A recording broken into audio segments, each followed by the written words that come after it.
नमस्कार दोस्तों और प्यारे बच्चों, मेरे संग की औरतें ये बड़ा ही शानदार चैप्टर है। इसको लिखा है मृदुला गर्ग जी ने। कक्षा 9 का कृतिका बुक से ये दूसरा चैप्टर है। और ये चैप्टर का शीर्षक सुनने के बाद आपको थोड़ा अजीब लग रहा होगा, मेरे संग की औरतें। लेकिन जैसे जैसे आप इस अध्याय को पढ़ते जाएंगे आप समझते जाएंगे कि इससे उचित शीर्षक इसका हो ही नहीं सकता था। जैसे जैसे इस चैप्टर को पढ़ेंगे, सुनेंगे, समझेंगे तो कहीं ना कहीं इस अध्याय के पास आप अपने आप को पाएंगे, अपने जीवन से इसको जोड़ने का प्रयास करेंगे। देखिए, लेखिका ने इसमें अपने साथ में जो महिलाएं रहीं उनके बारे में जिक्र किया है।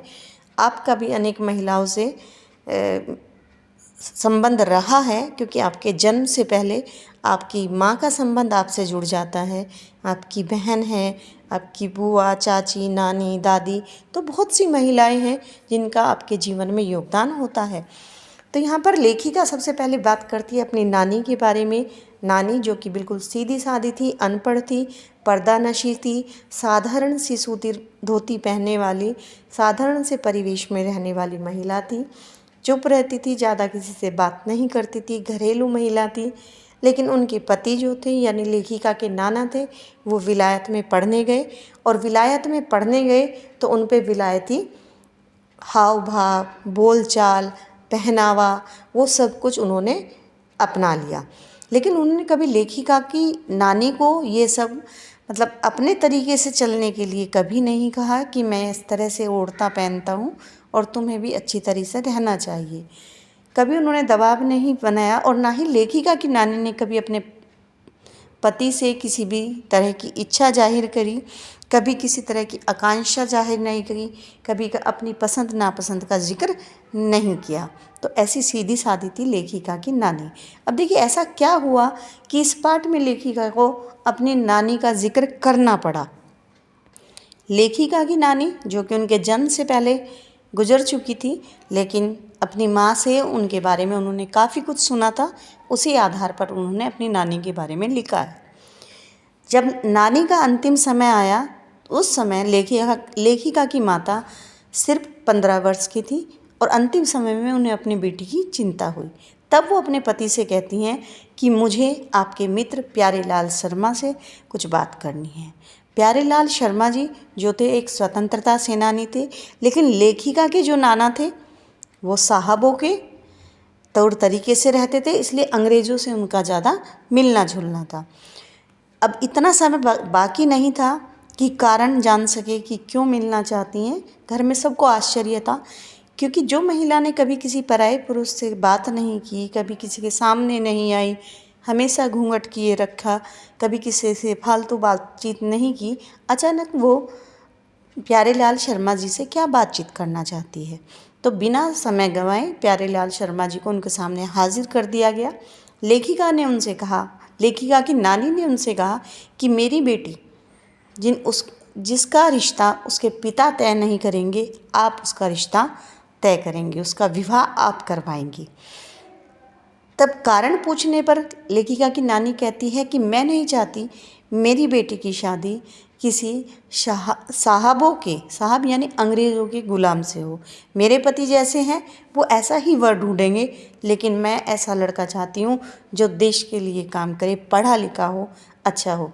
तो देखिए, अनपढ़ होते हुए भी, ठीक है, घर में रहने वाली गृहिणी होते हुए भी स्वतंत्रता संग्राम में भाग नहीं लिया उन्होंने, लेकिन फिर भी वो आज़ादी की लड़ाई में उसने सहयोग दिया। कैसे दिया? अपने विचारों से। उसने ऐसा दामाद ढूंढा जो स्वतंत्रता संग्राम में भाग लेता हो। लेखिका की नानी के कहे अनुसार प्यारेलाल शर्मा ने उन्हें हाँ तो कह दिया, लेकिन उन्हें डर था कभी लेखिका के नाना मना ना कर दे। लेकिन लेखिका के नाना ने उनको इस तरह की परमिशन दे दी। इस प्रकार लेखिका की माता की शादी उनके पिता से हुई, जो कि काफ़ी पढ़े लिखे थे, लेकिन आज़ादी के आंदोलन में हिस्सा लेने के कारण उन्हें ICS के इम्तिहान में बैठने से रोक दिया गया। माँ हमारी जो थी वो गांधी जी के सिद्धांतों पर चलती थी। अब देखिए, बड़ी अच्छी अच्छी बातें इस चैप्टर में आएगी, कहीं ना कहीं आपको इसमें आनंद आने लगा होगा। लेखिका की जो नानी थी, बड़ी ही माता थी जो वो बड़ी ही नाजुक सी थी, सूती धोती का वज़न संभाल ले इतना ही काफ़ी था। तब उनकी जो दादी थी, लेखिका की दादी, वो अपनी बहू के बारे में यानी लेखिका की माँ के बारे में कहती थी, हमारी बहू तो ऐसी है भाई, धोई पोंछी और छींके पर टांग दी, यानी इसका और कोई काम नहीं है, नहा धोकर बैठ जाओ बस। क्योंकि उनके बस की नहीं था काम करना, वो करती नहीं थी, उनको करने की आदत नहीं थी काम करने की, और वैसे भी बहुत नाजुक सी थी और कोई उनको काम करने के लिए कहता भी नहीं था। उसके क्या कारण थे? उसके दो कारण थे। एक तो वो साहब की बेटी थी, और देखिए जी, अगर मान लीजिए किसी के घर में पुलिस वाले से शादी हो जाए, पुलिस वाला दामाद बन के आ जाए, तो वो तो वैसे ही डरता रहेगा पूरा जीवन। ऐसे ही वो साहब थे, अंग्रेज़ों के यहाँ काम करते थे, उठते बैठते थे, तो ससुराल वाले तो वैसे ही डरेंगे, उनकी बेटी को काम करने के लिए क्यों कहेंगे। और दूसरी बात, जो वो थी बड़ी ही नाजुक थी, खूबसूरत थी और कोमल से शरीर की थी, तो सबको लगता था ये काम ज़्यादा नहीं कर पाएगी, तो इसलिए भी कोई उनको काम करने के लिए नहीं कहता था। बचपन में लेखिका ने भी अपनी दादी से एक कहावत बार बार सुनी थी अपनी दादी के बारे में, कि हम हाथी से हल ना जुतवाया करते, हम पे तो बैल है। यहाँ पर हाथी की तुलना उनकी माता से की गई। ये नहीं कि वो बहुत पतली थी या मोटी थी, नहीं, वो बहुत समझदार थी, और मतलब जो समझदार और बुद्धिमान लोग होते हैं उन्हें काम के लिए नहीं कहा जा सकता, और ऐसे लोगों से मेहनत नहीं करवाई जा सकती। हम पे तो बैल है, यानी मेहनती लोग हमारे पास बहुत हैं। तो ऐसा हुआ कि जो बच्चे थे, लेखिका और उसके बहन भाई जो थे, उनको पालने में भी माँ का कोई सहयोग नहीं रहा। यहाँ पर एक बड़ी अच्छी लाइन आती है कि हमने कभी अपनी माँ को भारतीय माँ जैसा नहीं पाया।